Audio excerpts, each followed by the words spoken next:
The reason why I'm so passionate about this week's video is because I'm a point guard and I used to struggle with full court pressure. I mean, it was probably one of my biggest weaknesses. And it was not because I wasn't a great ball handler. It was because I did a couple of things wrong. When I had full court pressure, I used to get very uncomfortable. That was going to the corners. I used to think and not react.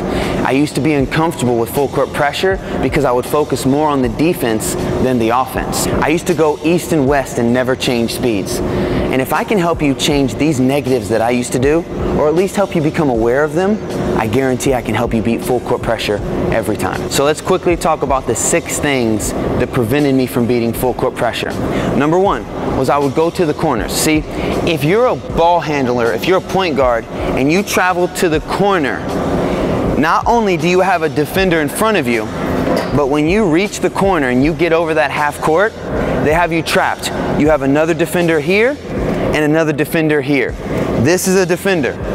This is a defender. You cannot go back court, you cannot go out of bounds. So now you're stuck. So what I always teach my point guards or my athletes when I train them is dribble up the middle. You have the whole court to work with, and if someone tries to pressure you left or right, you can still have enough court to go that way. Let's talk about the second and the third thing that used to prevent me from beating full court pressure. I used to overthink, and I used to focus more on the defense being in my comfort zone than just reacting to how they were playing me. Taking it back to last week, remember, the defense, whether it's in a half court setting or a full court setting, they only can play me 3 ways. 1, close and aggressive. 2, far away.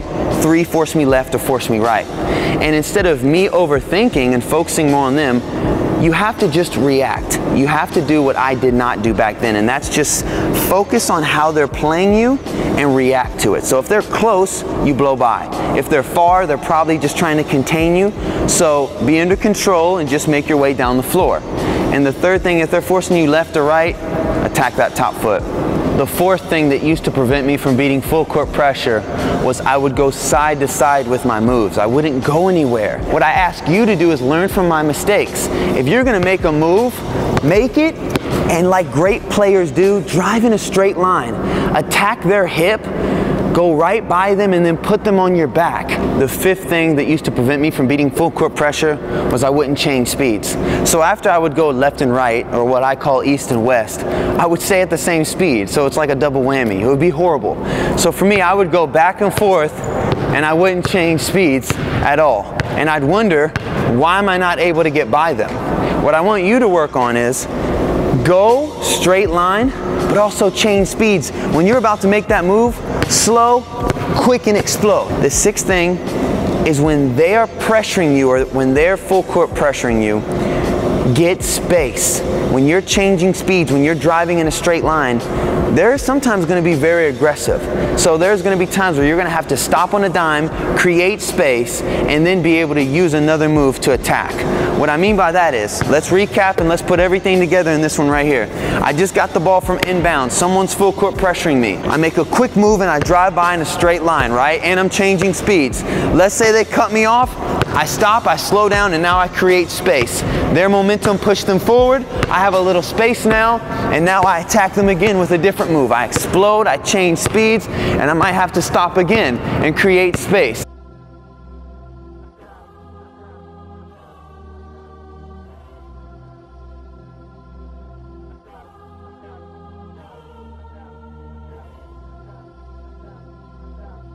Now that we discussed the 6 things that prevented me from beating full court pressure, let me give you 2 drills that changed my life. Both of these drills are going to help you with changing speeds. It's going to help you with creating that space, stopping on a dime, having to create that space, get up out of your stance, and then explode.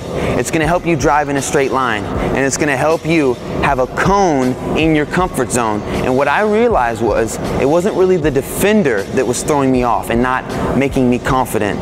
It was just an object in my comfort zone that I focus more on. So if we can build that habit of you having a cone, a tennis ball, anything in your comfort zone, and build off of that through game-like situations, you're going to get used to it and you're going to get more confident. And when you get into a game and you have that defender right in your pocket and in your comfort zone, you're not going to worry about it. So let's check out these drills.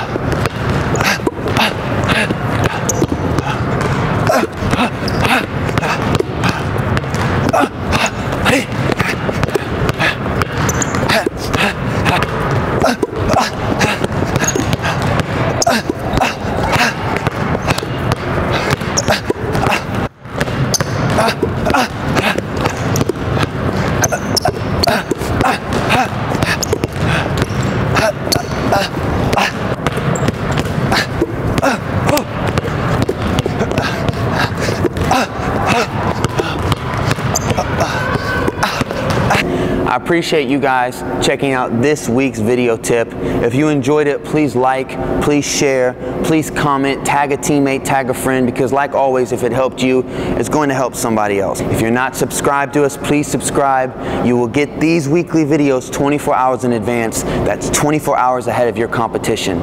And if you're not following us, follow us on Instagram, follow us on Facebook, drop a subscription on YouTube, and last but not least, follow us on Snapchat. I try to bring daily drills, daily activities, some fun stuff, and I always try to give you free value and free content because my mission is to help that athlete out there that wants to go pro, that athlete that has a big dream. I want to give as much as I can to you guys, so use me, utilize me, and I'll see you next week. My name is Coach Ben. This is Tier Basketball Training, and never forget to train with a purpose.